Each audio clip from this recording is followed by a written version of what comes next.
And hello again, and welcome to part 5 of my Kawasaki Z650B restoration project. And now here we are at the start of week 4. So at the end of the last video, I started to make a bracket, this bracket here, to mount this ZR7 rear lamp to the bike. So I finished that now. It's made in stainless steel. It looks pretty good. So if we see how it looks with the tailpiece roughly in place. Here we go. Get it round about right, something like that. There we go. Now it's not actually bolted down yet, but it'll look something like that, and I think that's pretty good. Now this bracket is made from stainless steel, as indeed is the splash guard beneath, but I think in this case I shall paint the bracket matte black so it doesn't stand out at the back of the bike. Well, all that said, this part here will be covered by the number plate anyway, but yeah, I don't want to see a bit of polished stainless steel there, just leave it black. So that's what I'll do next, paint this black, and then I'll get it back on the bike. And so let's see what's next. And so my next job is to decide what to do about this, because this is one of the 2 rear axle adjusters for the rear wheel, and it's seen better days. It's scuffed and scratched and gone a bit rusty, and I think it was plated originally, maybe cadmium plated, but that's long gone. So what to do? Well, I could try and get it replated, but that'll take forever, so I don't want to do that. I could also try and get it chrome plated, which would look better, but I'm not sure that finish would last too long, because with the wheel spindle pressing against it, then I guess the chrome will get scratched quite quickly, and then it'll rust and flake, which isn't very good. So what to do? Well, I came up with an idea. And so my idea has been to replicate this thing in stainless steel. And here we have the 2 replicas, which aren't yet quite finished, as you can see. So just a welder made these for me this morning, and fully in stainless steel. So next I need to drill some holes in it, of course, to replicate this thing. It needs a hole here, very accurately drilled, where the axle goes, and also a threaded hole at this end, where a bolt goes in, which you turn to adjust the wheel travel. So that's got to be done next. So I'm not going to do that because I'll probably get it wrong. So I'll take these to the other Jeff's place, so you can put it in his miller and drill an accurate hole where they need to be, as well as a hole here that can be threaded. Once that's done, of course, I'll use a stainless steel bolt at this end, and that's the whole thing made in stainless steel. Not a cheap option, but the options were to get this thing chromed or plated in some way or painted, and no particular option was a good one, so I decided to throw that away and make my own stainless steel versions. And now I'm just back from Jeff's workshop, where I left him those stainless steel wheel adjusters for him to accurately drill the appropriate holes using his miller, and hopefully when that's done, that's another part finished. While I was there, I also collected the front end of the bike, which has been working on for the last few days to fit that 4-pot Brembo caliper. So let me bring the camera in a bit closer and I'll show you what that involved. And so we'll start off with the easier part of the job, which is to make this bracket here. As you can see, it's got 4 bolts, 2 for the fork leg and 2 for the Brembo. However, to fit it nicely, what Jeff also did was he machined part of these threaded holes down a bit by about I think 3 or 4 millimeters to move the caliper inwards so it lines up just right with the new position of the disc. So yeah, it's pretty good. Now of course I will rebuild this caliper with nice new parts, new fasteners and so on, new banjo bolts, and it should look a lot better when it's finished. I've also of course got to polish this fork leg and polish this bit, although to be honest now I'm thinking I wish I'd just painted it black and be done with it, because it just takes so long to polish these parts, but now started, I've got to finish. And next we have the front hub, which is untouched. As you can see, it needs a good clean and polish before it can be used in the rebuilt wheel. So that's pretty straightforward. Next we have the disc, and this isn't so straightforward, because to make sure that the disc remains concentric with the hub, what Jeff did was take this spacer that lives behind the disc like that to move it out. But he machined a spigot on it to make sure it stays central, and to fit that there wasn't room, so we had to machine out the centre of this disc ever so slightly by about I think 2 or 3 millimeters, something like that. There's enough meat on it, so it's not really a problem, as you can see.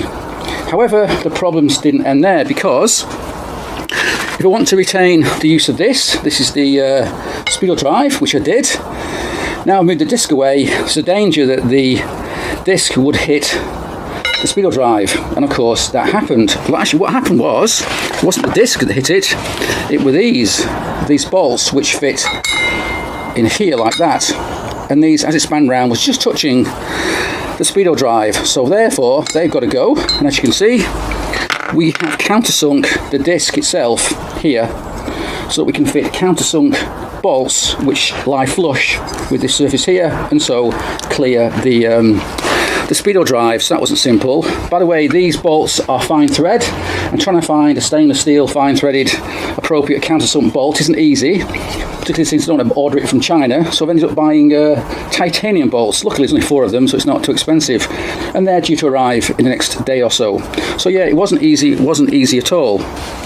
And now I finished polishing up the fork lowers, so they're about to go back on the bike at last. But before I can fit them to the bike, I've got to sort out these things. These are the headlamp brackets. They're chromed, but they've seen better days. A bit battered, and as you can see here on the inside, they're pretty damn rusty. And similarly, the headlamp shell itself is pretty badly rusty, so I don't want to fit these things to the bike. Therefore, I bought from Z Power a brand new headlamp shell here, and also a pair of brand new chromed headlamp brackets, so these can go back on the bike now. So let's get these on the bike along with the front end, and hopefully it'll look pretty good. And so I've got one fork leg almost on, and one of these brackets, and now I'm trying to fit the second one, and it won't fit. By the way, I thought the headlamp brackets I just bought came complete with these things. These are the lower parts of the bracket, along with this little ring and rubber ring, which goes like that, and then that goes on top of it. But the kit doesn't include these things, so I've had to use the old ones, which are a bit rusty, but I've cleaned them up as best I can, and we'll have to go with that for the time being until I can find a source of those. And what's happening now is I can't get this damn thing in. It won't fit. It's too tall, it won't go in. This has got a little recess in it that sits into, but will that go in there? No, it won't.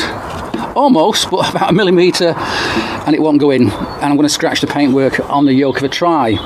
That one was easy because I could just get the yoke out of the way and put it on and slide it over, but this one I can't do.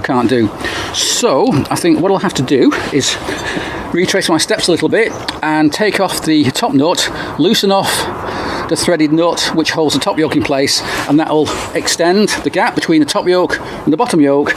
I can then fit this thing in, tighten it up, and then reverse the procedure and tighten everything back up again. A bit of a pain because I've just spent a while making sure those bearings are just set right, but now I've got to. And so as you can see, I've now got the forks back on the bike with these 2 new headlamp brackets, but I won't fit the headlamp shell yet because I've hit a problem. The forks are quite long, and this little trolley of mine that the bike sits on is quite low, as you can see. So now, if I take these blocks of wood out, the forks are going to hit the ground, which isn't ideal. So what I've got to do is somehow lift up the bike by a few inches, a few centimetres, so that these fork legs don't hit the ground as I'm pushing it around. And that should be quite easy, but this thing's getting quite heavy now. It must be a good 300 or 350 pounds, maybe 150 kilos, something like that. There's only me here, so I have to lever it around and try my best to get some wood underneath this frame and lift up the whole thing. So hopefully, fingers crossed, things don't go wrong. So come back when I've done that. Phew. Well, I managed to get some wood underneath the bike, but as you can see, it's now unbalanced with the weight of the forks at the front. The whole bike's tipped up, so I can't really move it around like this. So what I'm going to do is temporarily add some more weight to the back of the bike.